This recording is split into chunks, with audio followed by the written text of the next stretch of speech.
জাতীয় থেকে আন্তর্জাতিক প্রান্তিক জনপদ থেকে নগর চারপাশে ঠিক কী ঘটছে এই মুহূর্তে তা নিয়ে এখন চারদিক। আপনার সঙ্গে আছি আমি আজহার লিমন। চলতি সেশন থেকেই ঢাকা বিশ্ববিদ্যালয়ের অধীনে ঢাকা কলেজ, ইডেন কলেজ সহ রাজধানীর বড় 7টি কলেজে বন্ধ হচ্ছে ভর্তি কার্যক্রম। দুপুরে 7 কলেজের অধ্যক্ষদের সঙ্গে প্রায় 3 ঘন্টার বৈঠক শেষে সংবাদ সম্মেলনে একথা জানান ঢাকা বিশ্ববিদ্যালয়ের উপাচার্য। তবে কলেজগুলো আর জাতীয় বিশ্ববিদ্যালয়ের অধীনেও কার্যক্রম চালাতে আগ্রহী নয়। এ অবস্থায় এই কলেজগুলো কিভাবে পরিচালিত হবে সে সিদ্ধান্ত নেবে শিক্ষা মন্ত্রণালয়ের বিশেষজ্ঞ কমিটি। সংবাদ সম্মেলনে উদ্ভূত পরিস্থিতির জন্য দুঃখ প্রকাশ করে সৌহার্দ্যপূর্ণ সম্পর্ক বজায় রাখার জন্য ঢাকা বিশ্ববিদ্যালয় এবং 7 কলেজের শিক্ষার্থীদের প্রতি অনুরোধ জানান তিনি। 2024-25 শিক্ষাবর্ষ থেকে শিক্ষার্থীদের দাবি অনুযায়ী আসন সংখ্যা ও ভর্তি ফি নির্ধারণ সহ যাবতীয় বিষয়ে মন্ত্রণালয় কর্তৃক গঠিত যে বিশেষজ্ঞ কমিটি তারাই সিদ্ধান্ত গ্রহণ করবে। যেসব শিক্ষার্থী বর্তমানে ঢাকা বিশ্ববিদ্যালয়ের চলমান শিক্ষা কার্যক্রমের অধীনে রয়েছেন তাদের ক্ষেত্রে বিশ্ববিদ্যালয় প্রশাসন দায়িত্বশীল থাকবে যাতে তাদের শিক্ষাজীবন কোনোভাবেই ক্ষতিগ্রস্ত না হয়। এদিকে শিক্ষার্থীদের মতামত অনুযায়ী ঢাকা বিশ্ববিদ্যালয়ের অধীনে চলমান পরীক্ষাগুলো শেষ করতে আগ্রহী ঢাকা কলেজের অধ্যক্ষ AKM ইলিয়াস। এছাড়াও তিনি বলেন, জাতীয় বা ঢাকা বিশ্ববিদ্যালয়ের অধীনে নয়, নতুন কাঠামোতে পরিচালনার ব্যাপারে 7 কলেজের অধ্যক্ষ এবং শিক্ষাবিদদের নিয়ে সিদ্ধান্ত নেওয়া হবে। ভর্তি সংক্রান্ত বিষয়ে অন্য যেখানে যে নতুন যে কাঠামোর কথা সরকার চিন্তা করছেন সেই জায়গায় ভর্তির বিষয়টি নির্ধারিত হবে। প্রয়োজনীয় সহায়তা লাগে সেটি বিশ্ববিদ্যালয় দিতে সম্মত আছে যদি তারা সেটা নিতে চায়। আর চলমান পরীক্ষাগুলোকে আমরা চালাতে চাই সেটা যদি ছাত্ররা সম্মত থাকে। 2-1টি পরীক্ষার তারিখ পরিবর্তন হয়েছে সেটিও আমরা অবস্থা দেখে ডেটগুলা নতুন করে দেওয়ার কথা বলেছি। এই মুহূর্তে ঢাকা কলেজে আছেন বাইজিদ সাদ, যুক্ত হচ্ছে তার সঙ্গে। সাদ, এই যে হঠাৎ করেই ঢাকা বিশ্ববিদ্যালয় এবং ঢাকা কলেজের শিক্ষার্থী সহ 7 কলেজের শিক্ষার্থীদের মধ্যে যে একটা উত্তেজনা ভাব দেখা গেল রাত থেকে, এই যে এখন যে বৈঠকটি হলো সেই বৈঠকের সিদ্ধান্ত জানার পর সেটি কি কিছুটা প্রশমিত হলো?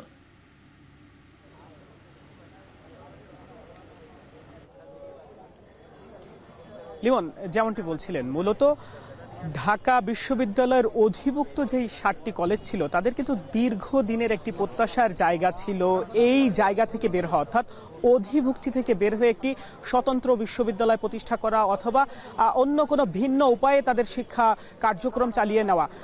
সেই জায়গাতে কিন্তু অনেকদিন ধরে যেই কথাগুলো চলছিল সেখান থেকে গত রাতে বিষয়টি কিন্তু একটু ভিন্ন পর্যায়ে চলে যায়। অর্থাৎ ঢাকা বিশ্ববিদ্যালয়ের যিনি উপাচার্য রয়েছেন তিনি কিন্তু শিক্ষার্থীদের সঙ্গে যারা তার কাছে এই দাবি দাওয়াগুলো নিয়ে যান তাদের সঙ্গে খারাপ আচরণ করেন। পরবর্তীতে কিন্তু রাতে একটি বিশৃঙ্খলাময় পরিস্থিতির সৃষ্টি হয়। তবে এর পরবর্তীতে আজকে ঢাকা বিশ্ববিদ্যালয়ের উপাচার্য তিনি অন্য যে 7টি কলেজ রয়েছে সেই 7 কলেজের অধ্যক্ষের সঙ্গে আজকে বসেছিলেন এবং সেখানে সিদ্ধান্ত জানানো হয় যে 7টি কলেজ আজকে থেকে আর অধিভুক্তির মধ্যে থাকছে না, তারা সেখান থেকে বেরিয়ে এসেছে। আমরা ঢাকা কলেজে আছি, এখানকার যারা শিক্ষার্থীরা রয়েছে তারা এই বিষয়টি নিয়ে উচ্ছ্বাস প্রকাশ করেছে। তবে এখানে একটি অনিশ্চয়তা তৈরি হয়েছে।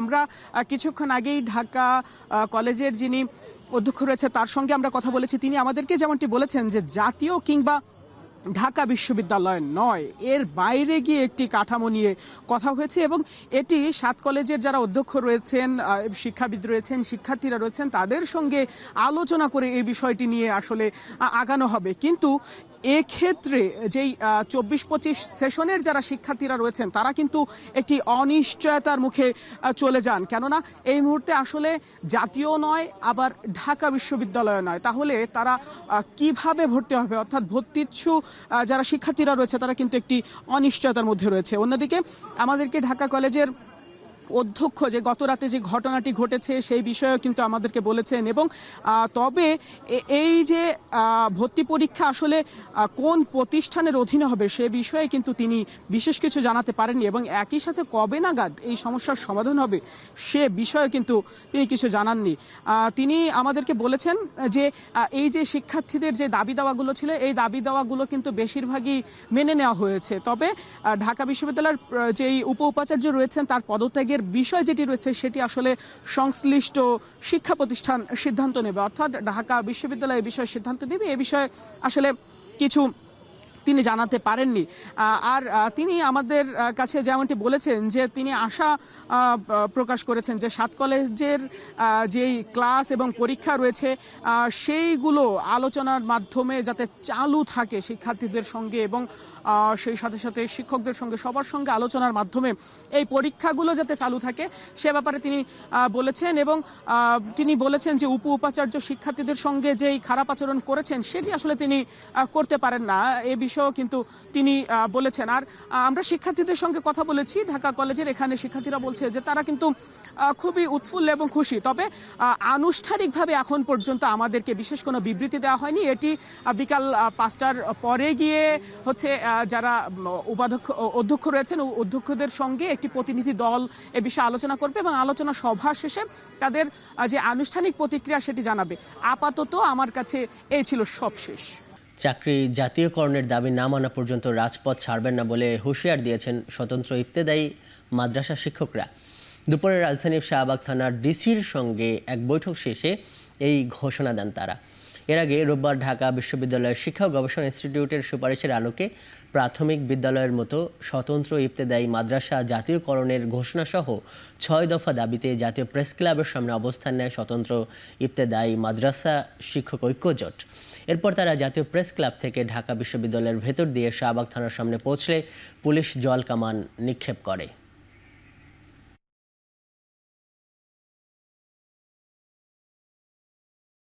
আগামী দিন সকল ছাত্রছাত্রী নিয়ে এই মাঠে চলে আসবে আমাদের সাথে একই সাথে আন্দোলন করার জন্য, যদি 24 ঘন্টার মধ্যে আমাদের দাবি না মানে।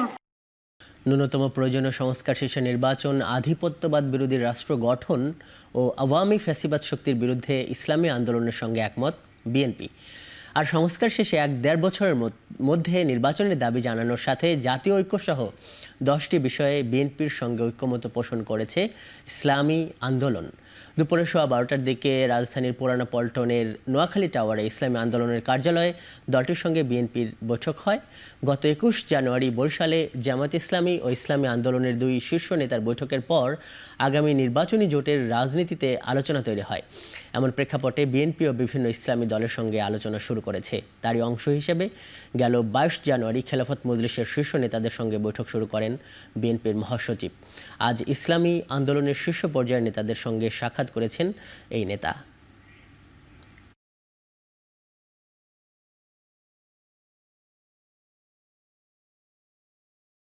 এটা আমরা আগে থেকেই বলেছি যে দ্রুত সময়, আমরা সেখানে শব্দটা ব্যবহার করেছি, খুব বেশি সময়টা না নিয়ে যৌক্তিক, সেই যৌক্তিক সময়টা আমরা বলেছি 1 থেকে 1.5 বছরের মধ্যে, এরকম একটা কথা আমরা বলেছি। আর 6 মাস তো প্রায় চলেই গেল, আর 1 বছরের মধ্যেই সুন্দর একটা জাতীয় নির্বাচনের ব্যবস্থা করবে, এটাই আসলে মূলত আমাদের কথা। আধিপত্যবাদ, সম্প্রসারণবাদ ও সাম্রাজ্যবাদ মুক্ত, স্বাধীন, সার্বভৌম, টেকসই গণতান্ত্রিক কল্যাণমূলক রাষ্ট্র গঠনে জাতীয় ঐক্য গড়ে তোলা, দুর্নীতিবাদ, সন্ত্রাসী, খুনি ও টাকা পাচারকারীদের দ্রুত বিচারের আওতায় এনে দৃষ্টান্তমূলক শাস্তির ব্যবস্থা করা, ভোটাধিকার সহ সকল মানবাধিকার রক্ষায় জাতীয় ঐক্যমত গড়ে তোলা, ন্যূনতম প্রয়োজনীয় সংস্কার শেষ করে দ্রুত সময়ের মধ্যে সুষ্ঠু গ্রহণযোগ্য নির্বাচনের ব্যবস্থা করা। পার্লামেন্টে একটি সিটের লোভ দেখিয়ে তরুণ প্রজন্মকে কেনা যাবে না বলে জানিয়েছেন বৈষম্য বিরোধী ছাত্র আন্দোলনের আহ্বায়ক হাসনাত আবদুল্লাহ। বিকেলে চুয়াডাঙ্গায় ছাত্র জনতা মতবিনিময় সভায় অংশ নিয়ে তিনি একথা বলেন। এ সময় আওয়ামী লীগ ও হাসিনা বৈষম্য বিরোধীদের কিনতে পারেনি বলেও উল্লেখ করেন তিনি। মতবিনিময় সভায় উপলক্ষে বিকেলে ছাত্র জনতার মিলন মেলায় পরিণত হয় শহরের পৌর মুক্ত মঞ্চের মাঠ।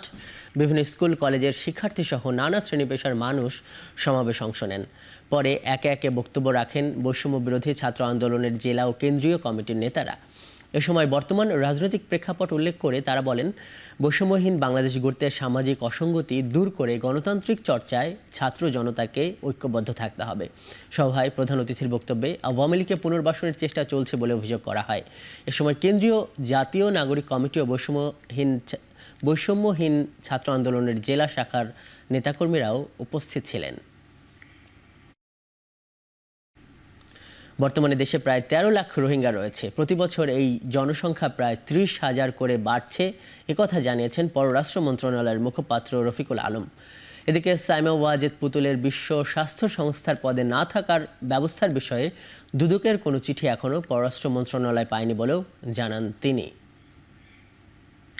আগামী সপ্তাহে পররাষ্ট্র সচিব আলজেরিয়া ও মিশর সফর করবেন। আগামী 4 ফেব্রুয়ারি 2025 তারিখে বাংলাদেশ ও আলজেরিয়া এবং 6 ফেব্রুয়ারি 2025 তারিখে বাংলাদেশ ও মিশরের মধ্যে দ্বিতীয় দ্বিপাক্ষিক আলোচনা অনুষ্ঠিত হতে যাচ্ছে। এতে পররাষ্ট্র সচিবের নেতৃত্বে বাংলাদেশ প্রতিনিধি দল অংশগ্রহণ করবে। উল্লেখ্য, 2022 সালে ভার্চুয়াল মাধ্যমে বাংলাদেশ ও আলজেরিয়ার মধ্যে এবং 2018 সালে ঢাকায় বাংলাদেশ ও মিশরের মধ্যে প্রথম দ্বিপাক্ষিক আলোচনা অনুষ্ঠিত হয়েছিল।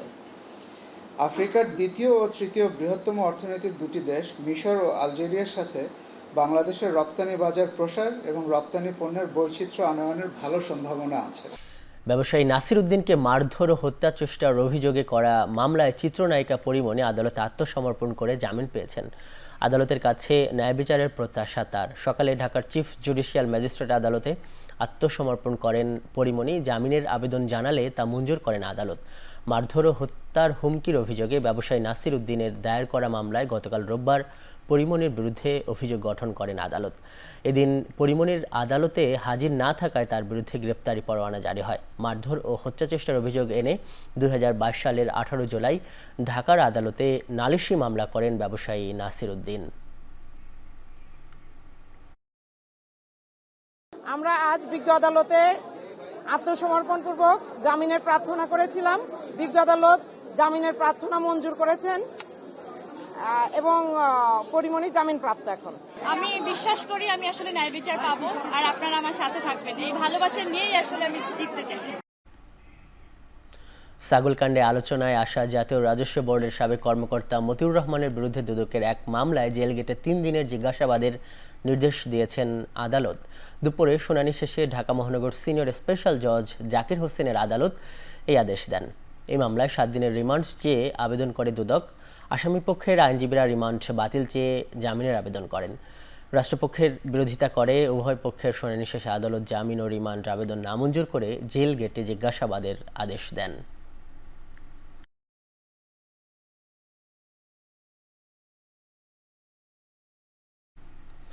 বৈষম্য বিরোধী ছাত্র আন্দোলনের যাত্রাবাড়ি থানার হত্যা মামলায় সালমান এফ রহমানের 3 দিনের রিমান্ড মঞ্জুর করেছেন আদালত। এছাড়াও বিভিন্ন থানার মামলায় গ্রেপ্তার দেখানো হয়েছে 12 জনকে। সকালে ঢাকার চিফ মেট্রোপলিটন ম্যাজিস্ট্রেট আদালতে তোলা হয় সাবেক 3 মন্ত্রী আনিসুল হক, হাসানুল হক ইনু, রাশেদ খান মেনন, নজরুল ইসলাম মজুমদার, জুনাইদ আহমেদ পলক, সালমান এফ রহমান, সাবেক আইজিপি আবদুল্লাহ আল মামুন, সাংবাদিক দম্পতি শাকিল রূপা সহ 12 জনকে। পরে রাজধানীর বিভিন্ন থানার একাধিক হত্যা ও হত্যাচেষ্টা মামলায় গ্রেপ্তার দেখানো হয়েছে তাদেরকে। এদের মধ্যে যাত্রাবাড়ি থানার হত্যা মামলায় সালমান এফ রহমানের 3 দিনের রিমান্ড মঞ্জুর করেন আদালত।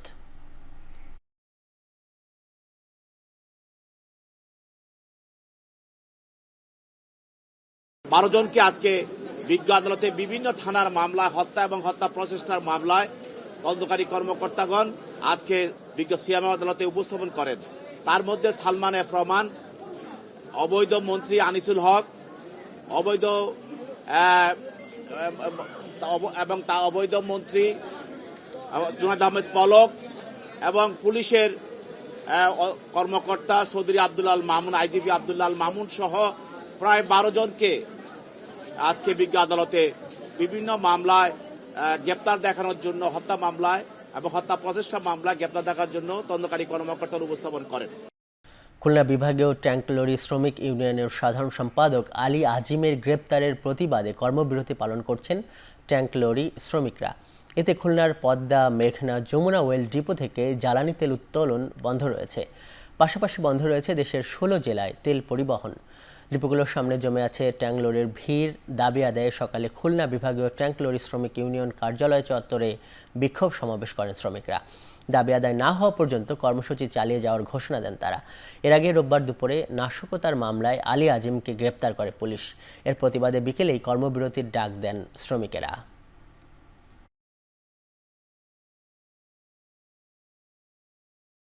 আমাদের নামে খামাখা মামলা দিছে, এই মামলা প্রত্যাহার করতে হবে, তাহলে আমরা কর্মবিরতি থেকে আমরা উইথড্র করব। কালকে আমাদের কথাবার্তা সব শেষ করার পরে প্রশাসনিক অবস্থায় নিচে নামার পরে এলোপাতারি সবাই মারধর করা হয়েছে। আমরা চাই 4 সংগঠন আমরা ঐক্যবদ্ধ আছি, যে সমস্ত যাদের সাথে যাদের মিথ্যা মামলাগুলো করা হয়েছে এই মিথ্যা মামলাগুলো প্রত্যাহার করুক।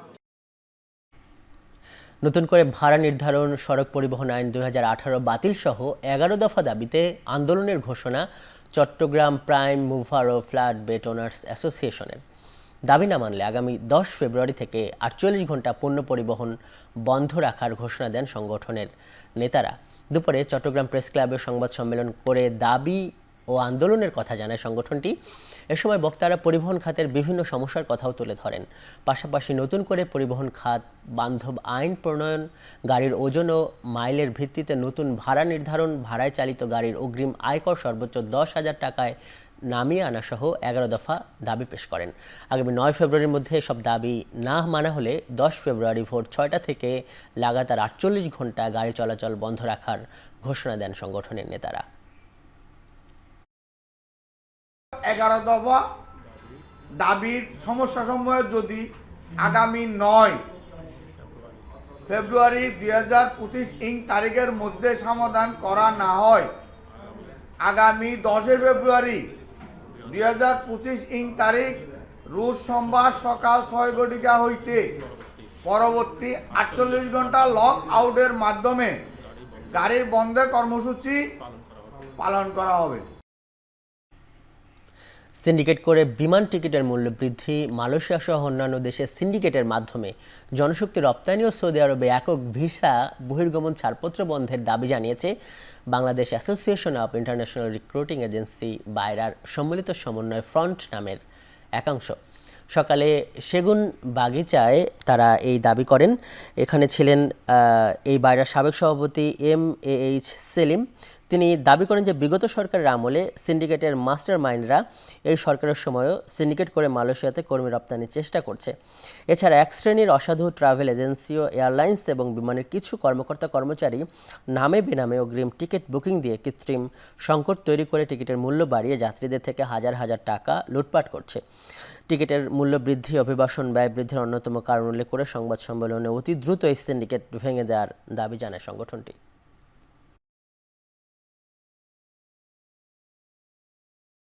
দাতু আমিন তার সর্বোচ্চ দিয়ে, কারণ ওই জায়গার কোনো মিনিস্টারি বা কোনো লোকজন তার পয়সা দিয়ে কিনতে বাকি নাই। এখন তারা চেষ্টা করতেছে আমাদের এই সরকারের লোকজনরা কেনার জন্য। টিকিটগুলো ওরা এয়ারলাইন্সে কিছু অসাধু কর্মকর্তা আছেন, তাদের সাথে যোগাযোগ করে তারা ওই যে পুরো টিকিটগুলোর বুকিং দিয়ে দেয়। বুকিং দিলে আমরা বুকিং দিতে গেলে আপনি বিমানে যে দেখেন তো টিকিট বুকিং দিতে পারেন নাকি, যখনই আপনি বুকিং দিতে যাবেন বলে আমাকে সিট নাই, কিন্তু প্লেনে গেলে সব সিট খালি। সরকারের এটা স্টেপ নেওয়া উচিত যাতে এই জিনিসগুলো না ঘটে। মোংলা বন্দরের জেটিতে অবস্থান করছে 3টি বিদেশি বাণিজ্যিক জাহাজ। একই দিনে একাধিক জাহাজের উপস্থিতি বন্দরের বাণিজ্যিক কার্যক্রমের নতুন গতির প্রতিফলন। এ নিয়ে আরও জানাতে মোংলা বন্দর থেকে যুক্ত হচ্ছেন মাসুম বিল্লাহ। মাসুম, জানতে চাই যে বাণিজ্যিক জাহাজগুলোতে কী ধরনের মালামাল আছে, আর এটা এই যে একসঙ্গে যে 3টি জাহাজ একসঙ্গে ভিড়ল, এর কারণ কি?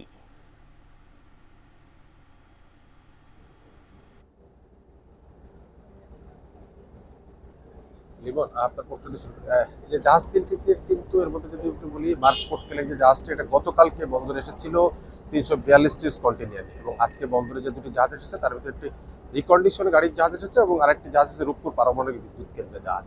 এখন পর্যন্ত আমি আপনার লাইভের সাথে যুক্ত আছি যখন পর্যন্ত এখনও কিন্তু বন্দরের জেটিতে 3টি বিদেশি বাণিজ্যিক জাহাজ অবস্থান করছে।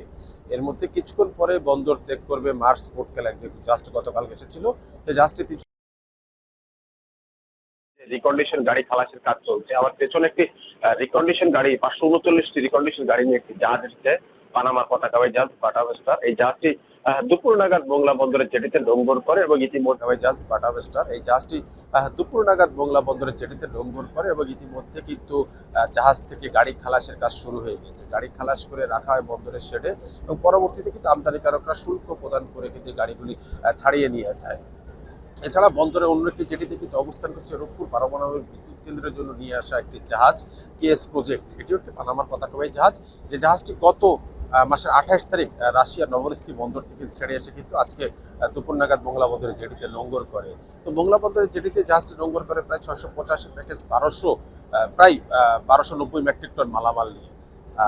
জাহাজটির স্থানীয় শিপিং এজেন্ট সূত্রে আমাদেরকে যতই জানিয়েছে, ওই জাহাজটিতে রূপপুর পারমাণবিক বিদ্যুৎ কেন্দ্রের হেভি ইকুইপমেন্ট, ইলেকট্রিক্যাল মালামাল রয়েছে। তো ওই জাহাজটি থেকে কিন্তু পণ্য খালাস কাজ একটু পরেই শুরু হয়ে যাবে এবং পণ্য খালাস করে জাহাজের পণ্যগুলো নিয়ে যাবে সড়ক পথের উপর পারমাণবিক বিদ্যুৎ কেন্দ্রের প্রকল্প এসেছে এবং জাহাজটি থেকে পণ্য খালাস করতে আগামী 3 থেকে 4 দিন সময় লাগবে বলে জানিয়েছে জাহাজটি। আজকে যদি আমি আপনাকে একটু জানিয়ে রাখি, মোংলা বন্দরে পোর্ট লিমিটের মধ্যে সর্বমোট 17টি জাহাজ অবস্থান করছে। এর মধ্যে 3টি জাহাজ এখনই কিন্তু মোংলা বন্দরে জেটিতে অবস্থান করছে, বাদবাকি জাহাজগুলো কিন্তু হারবারি এবং অ্যাঙ্করেজে আছে। সেই জাহাজগুলো থেকে পণ্য খালাসের কাজ কিন্তু যথাযথ নিয়মে চলছে। যদি বলি বহির্নোঙরে যে জাহাজগুলি আছে, সেই জাহাজগুলিতে কিন্তু কয়লা, জিপসাম, সারবাই জাহাজ আছে। এছাড়া আজকে পর্যন্ত বন্দরে কিন্তু প্রায় 74টি জাহাজ এসেছে এবং গত বছরে কিন্তু এই জানুয়ারি মাসে মোংলা বন্দরে 76টি জাহাজ এসেছে। এখনো যেহেতু মাস শেষের 3 থেকে 4 দিন বাকি আছে, তো বন্দর কর্তৃপক্ষ আশা করছে গত বছরের তুলনায় এবছরের জানুয়ারি মাসে জাহাজের আগমন আরো বৃদ্ধি পাবে বলে মনে হচ্ছে। তো এই ছিল আমার কাছে মোংলা বন্দর থেকে একই দিনে যে 3টি জাহাজ বন্দরের জেটিতে অবস্থান করছে তার সর্বশেষ তথ্য। ভারতে বাংলাদেশি নারীকে ধর্ষণের পর হত্যার প্রতিবাদে খুলনায় মানববন্ধন করেছে বৈষম্য বিরোধী ছাত্র আন্দোলন। একই সঙ্গে খুলনায় বিশ্ববিদ্যালয়ের শিক্ষার্থী অর্ণব হত্যার ঘটনার প্রতিবাদ জানান তারা। সকালে খুলনা নগরীর বৈকালী মোড়ে এই মানববন্ধন অনুষ্ঠিত হয়। বৈষম্য বিরোধী ছাত্র আন্দোলনের খুলনা মহানগর ও জেলা শাখার নেতাকর্মীরা এতে অংশ নেন। বক্তারা বলেন, একের পর এক হত্যাকাণ্ড খুলনাবাসীকে উদ্বিগ্ন ও শঙ্কিত করে তুলছে। অস্ত্রধারী সন্ত্রাসীরা প্রকাশ্যে ঘুরে বেড়াচ্ছে। অবিলম্বে সন্ত্রাসীদের গ্রেপ্তার ও শাস্তির জোর দাবি জানান তারা। একই সঙ্গে ভারতে বাংলাদেশি নারীকে হত্যার ঘটনায় বাংলাদেশ সরকারের তদন্ত দাবি করেন আন্দোলনকারীরা। পরে নগরীর বিভিন্ন গুরুত্বপূর্ণ সড়কে বিক্ষোভ মিছিল করেন বৈষম্য বিরোধী ছাত্র আন্দোলনের নেতাকর্মীরা।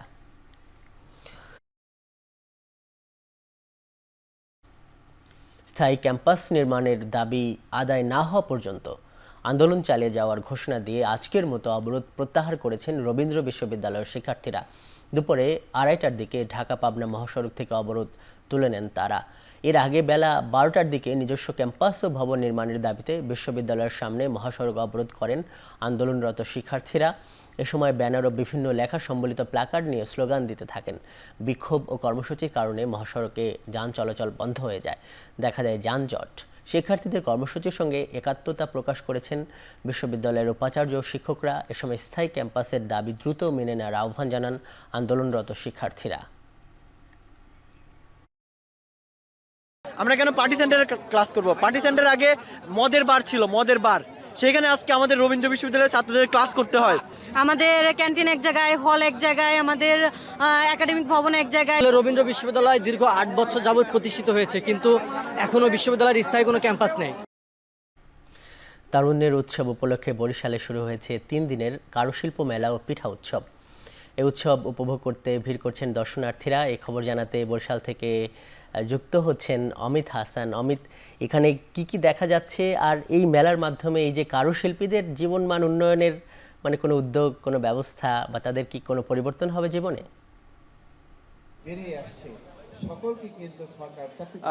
লিমন, বরিশালে তারুণ্যের উৎসব উপলক্ষে পুরো মাস জুড়েই কিন্তু বিভিন্ন ধরনের কর্মসূচি রয়েছে। তার মধ্যে এই মেলাটিও একটি, এবং বিভিন্ন শিক্ষা প্রতিষ্ঠানে আমরা দেখেছি পুরো মাস জুড়েই ক্রীড়া প্রতিযোগিতার আয়োজন করা হয়েছে। এছাড়া তরুণদের খেলাধুলার বিভিন্ন ধরনের স্কুল কলেজে আয়োজন করা হয়েছে, এবং বিএম কলেজেও একটি মেলার আয়োজন করা হয়েছিল। আজকে বরিশাল নগরীর ব্রেলস পার্কে কিন্তু এই মেলাটি আয়োজন করা হয়েছে এবং ইতিমধ্যে আলোচনা সভা এবং উদ্বোধনী অনুষ্ঠান শেষ হয়েছে। এখন আপনাদের যদি একটু দেখাই যে আসলে এই মেলায় বিভিন্ন ধরনের স্টল রয়েছে, তার মধ্যে বিভিন্ন ধরনের কারুশিল্পের মেলা, বিভিন্ন পণ্য রয়েছে, এছাড়া মৃৎশিল্পগুলো রয়েছে এবং এখানে যারা এগুলো নিয়ে আসছে তারা মূলত নিজেরা এগুলো তৈরি করে। আয়োজকরা বলছেন যে এই প্রোগ্রামগুলোর মাধ্যমে কিংবা এই যে মেলাগুলোর মাধ্যমে যারা উদ্যোক্তা রয়েছেন তারা তাদের পণ্যের প্রসার এবং প্রচার দুটোই করতে পারবেন, যার কারণে এই মেলাগুলোর আয়োজন করছে বলে জানিয়েছেন আমাদেরকে। এবং যারা উদ্যোক্তা রয়েছেন তারা বলছেন যে তারা বিভিন্ন ধরনের পণ্য তৈরি করছেন কিন্তু বিপণনের সেরকম মাধ্যম তারা পান না অনেক সময়, এজন্যই কিন্তু তাদের পণ্যগুলো প্রচার কিংবা প্রসার হচ্ছে না। এর কারণে এই মেলাগুলো হলে আসলে তাদের পণ্যের প্রচারের পাশাপাশি যে বেচা কেনা সেটিও কিন্তু বাড়বে এবং তাদের পণ্যের পরিচিতি বাড়বে বলে তারা জানিয়েছেন এবং এরকম আয়োজনে থাকতে পেরেও তারা সন্তোষ প্রকাশ করেছেন। আগামীতে এরকম আয়োজন যারা বেশি বেশি করা হয় এরকম তারা জানিয়েছেন। এবং আরেকটু জানিয়ে রাখি যে বিকেল থেকেই মেলায় কিন্তু দর্শনার্থীদের উপস্থিতি আমরা লক্ষ্য করেছি। বিভিন্ন ধরনের পিঠাপুলি কিংবা মৃৎশিল্প, বাঁশ বেতের জিনিসপত্র এবং জামা কাপড় সহ বিভিন্ন ধরনের পণ্যের পসরা সাজিয়ে প্রায় 91টি দোকান কিন্তু এখানে রয়েছে এবং এই দোকানগুলোতে বিভিন্ন উদ্যোক্তারা তাদের তৈরি পণ্য নিয়ে হাজির হয়েছে এবং সকাল থেকেই কিন্তু রাত পর্যন্ত এই মেলাটি চলবে এবং এই মেলাতে সর্বসাধারণের জন্য উন্মুক্ত করে রাখা হয়েছে। সবাই কিন্তু স্বতঃস্ফূর্তভাবে বিকেলের পর থেকেই বন্ধু বান্ধব কিংবা পরিবারের পরিজনদের নিয়ে বাচ্চাদের নিয়ে এই মেলা উপভোগ করতে আসছেন এবং তারাও বলছেন যে এরকম আয়োজন আসলে আগামীতে আরো বেশি দরকার, কারণ তরুণরা আসলে তরুণদের যদি এসব মেলায় কিংবা এসব অনুষ্ঠানে যুক্ত রাখা যায় তাহলে তরুণ সমাজ আগামীতে আরো ভালো ভালো উদ্যোগ গ্রহণে উৎসাহ পাবে এমন মাধ্যমে এই প্রোগ্রামগুলোর মাধ্যমে। এবং এই মুহূর্তে মঞ্চে আলোচনা সভা অনুষ্ঠিত হচ্ছে এবং আগামী 3 দিন এই মেলা কিন্তু চলবে এবং এই মেলা চলার মাধ্যমে এই মেলায় আসলে যারা উপস্থিত থাকবেন সকলেই কিন্তু আসলে মেলায় অংশগ্রহণ করতে পারবেন এবং 3 দিন ব্যাপী অনুষ্ঠানের আজকে প্রথম দিন এবং প্রথম দিনই আমরা দর্শকদের উপস্থিতিও দেখতে পাচ্ছি এবং যারা স্টলগুলো নিয়েছে তারাও মনে করছে তাদের পণ্যের প্রসার এবং প্রচার এবং বেচা কেনায় খুব গুরুত্বপূর্ণ ভূমিকা রাখবে এই তারুণ্য উৎসবের এই মেলা। তো বরিশাল থেকে এই ছিল আমার কাছে সর্বশেষ। লিমন। সহকর্মী অমিত হাসান বরিশাল থেকে জানাচ্ছিলেন কারুশিল্প মেলার আয়োজন সম্পর্কে। রাত 12টায় শেষ হচ্ছে জয়পুরহাট চিনিকলের আখ মারাই মৌসুম। আখের উৎপাদন ভালো হয়, চিনি উৎপাদনের লক্ষ্য পূরণ হবে বলে জানান সংশ্লিষ্টরা। এবার 55,000 টন আখ মারাই করে 3,000 টন চিনি উৎপাদনের লক্ষ্য নির্ধারণ করে কর্তৃপক্ষ। গেল 20 ডিসেম্বর থেকে মারাই মৌসুম শুরু করে এ পর্যন্ত 54,000 টন আখ মারাই হয়েছে। আখের দাম বৃদ্ধি ও কৃষকদের সময়মতো মূল্য পরিশোধ করায় আগামী বছরও আখের উৎপাদন বাড়ার সঙ্গে চিনির উৎপাদন বাড়বে বলে মনে করছেন চিনিকলের কর্তৃপক্ষ।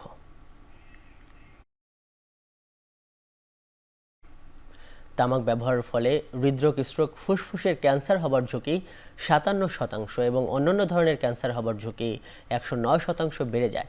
তামাকের ব্যবহার কমিয়ে আনতে তামাক পণ্যের উপর কর বৃদ্ধি করার কোনো বিকল্প নেই বলে জানিয়েছেন বিশেষজ্ঞরা।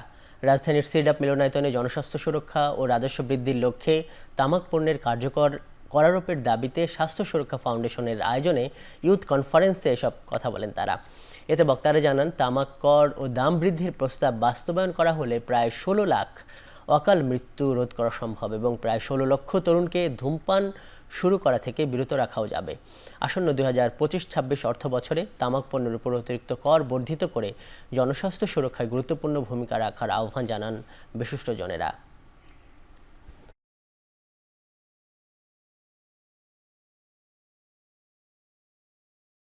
পৃথিবীর যতগুলো স্টাডি হয়েছে প্রত্যেকটা স্টাডিতে পেয়েছে দাম বাড়লে চাহিদা কমে, তামাকের ক্ষেত্রেও।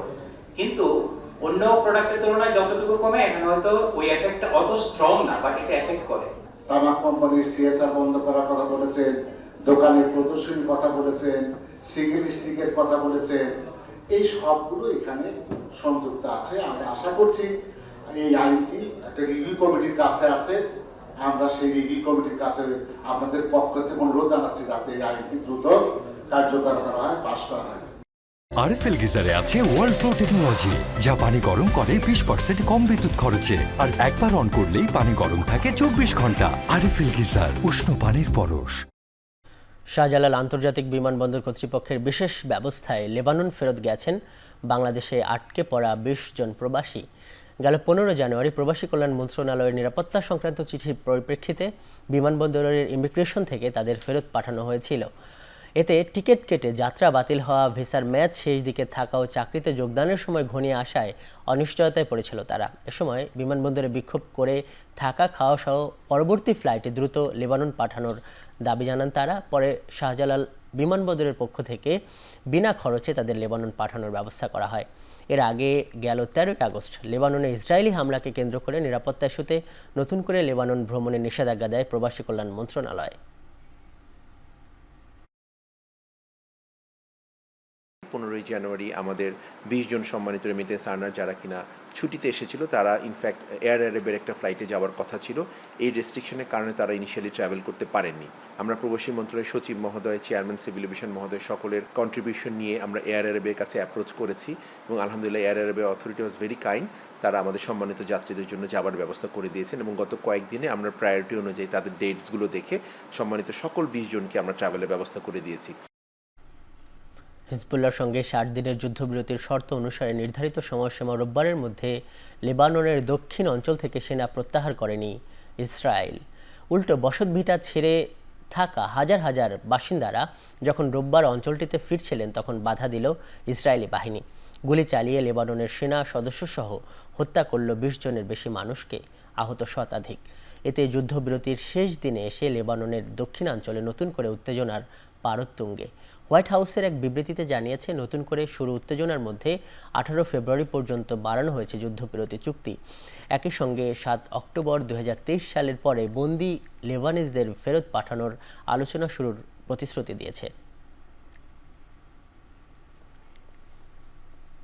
যুদ্ধবিরতি চুক্তি অনুযায়ী খুলে দেওয়া হয়েছে গাজার উত্তরাঞ্চলে প্রবেশের নেতজারিম করিডর। এ সপ্তাহে 6 ইসরায়েলি বন্দীকে মুক্তি দেওয়ার শর্তে সকালেই এই করিডর খুলে দেয় তেল আবিব। এরপরই পায়ে হেঁটে লাখো ফিলিস্তিনি ঢুকতে থাকে নিজ ভূমিতে। দীর্ঘ অপেক্ষার পর আপন ভূমিতে ফিরতে পেরে খুশি ফিলিস্তিনিরা। তবে ইসরায়েলি হামলায় ধ্বংসস্তূপে পরিণত এই উত্তরাঞ্চলে জীবনযাপন করা ফিলিস্তিনিদের জন্য বড় চ্যালেঞ্জ হয়ে দাঁড়িয়েছে।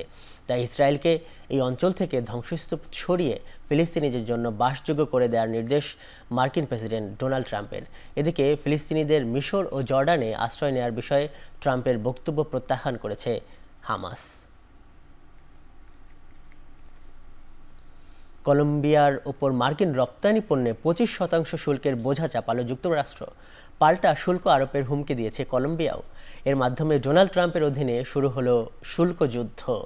রোববার যুক্তরাষ্ট্র থেকে ফেরত পাঠানো অভিবাসীদের বহনকারী ফ্লাইট প্রবেশের অস্বীকৃতি জানায় আঞ্চলিক প্রতিবেশী কলম্বিয়া, আর এতেই চটে যান মার্কিন প্রেসিডেন্ট। শাস্তিমূলক পদক্ষেপ হিসেবে যুক্তরাষ্ট্র থেকে কলম্বিয়ায় আমদানি পণ্যে চাপিয়েছেন 25% শুল্কের বোঝা, যা চলতি সপ্তাহে দ্বিগুণ করা হতে পারে। এছাড়া কলম্বিয়ার সরকারি কর্মকর্তাদের উপর যুক্তরাষ্ট্র ভ্রমণ নিষেধাজ্ঞা ও ভিসা প্রত্যাহার এবং জরুরি রাজস্ব, ব্যাংকিং ও অন্যান্য আর্থিক নিষেধাজ্ঞাও আরোপ করেছে ওয়াশিংটন।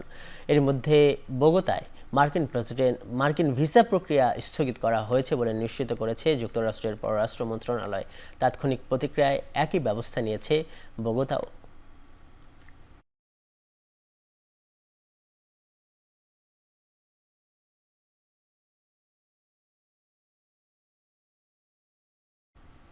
ভূমধ্যসাগরে নৌকাডুবির ঘটনায় 2 শিশুর মরদেহ এবং 17 অভিবাসন প্রত্যাশীকে জীবিত উদ্ধার করা হয়েছে।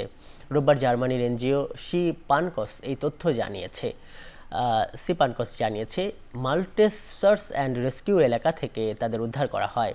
জীবিত উদ্ধারকৃতদের মধ্যে এক নারী ও পুরুষের অবস্থা গুরুতর বলে তাদের মেলটেসের হেলিকপ্টারে করে চিকিৎসার জন্য নিয়ে যাওয়া হয়। অন্যদিকে ইতালিয়ান কোস্টগার্ডের একটি জাহাজ বাকি 15 জন নিহত 2 শিশুর মরদেহ নিয়ে যায়। বেঁচে যাওয়া ব্যক্তিরা জানিয়েছেন, নৌকাটিতে 21 জন আরোহী ছিলেন। এই নৌকাডুবির ঘটনায় এখনও 2 জন নিখোঁজ রয়েছেন।